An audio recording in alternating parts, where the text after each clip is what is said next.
中国人都不知道的武器东风27为什么会成为美军的噩梦？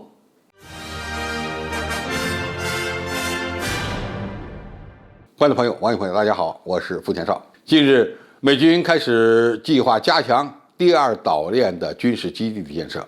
一个非常重要的原因就是他们认为中国正在开发一种叫做东风27的弹道导弹。在美国国防部的中国军力报告中，他们指出，东风27的射程可以达到5000到8000公里，采用与东风17类似的水漂弹头。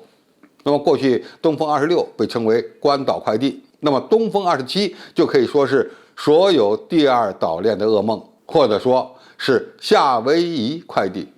因为5000到8000公里的射程刚好弥补了东风26和东风31之间的空白，不但可以打击第二岛链上的目标，甚至还能攻击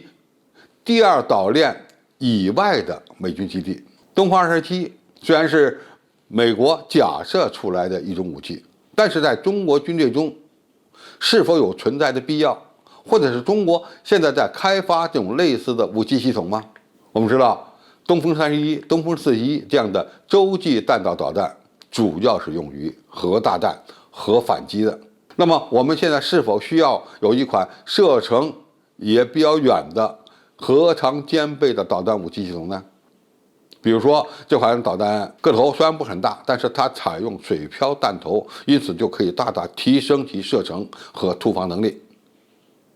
这似乎呢也是一种技术发展的必然趋势。按照美军的这个设想，当然它是为中国火箭军设想的这么一个方案了，就是把东风26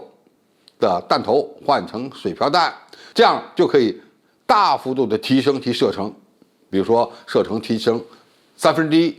或者是接近1/2，那么不就是能够基本上达到他们所设想的东风27射程5000到8000公里这个范围吗？当然，这样的一个高超音速技术成熟之后，如果改装东风26，我想这种可能性并非完全不存在，因为任何一款现役的导弹武器系统，实际上它在列装部队之日开始就会开始下一阶段的升级改造了。那么东风26会不会变身为美军所设想的东风27呢？这可恐怕我们还要后续观察。第三呢，中美双方在高超音速导弹的领域已经展开了一场竞赛，当然这个竞赛是美国人说的，而且他认为这个竞赛是全面展开了。这里面就牵扯到质量和数量等一系列的问题。那么目前在质量或者是技术突破方面，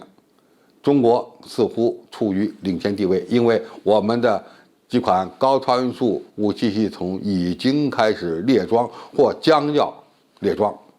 而且呢还有一些新型的高超音速武器系统正在研发过程中。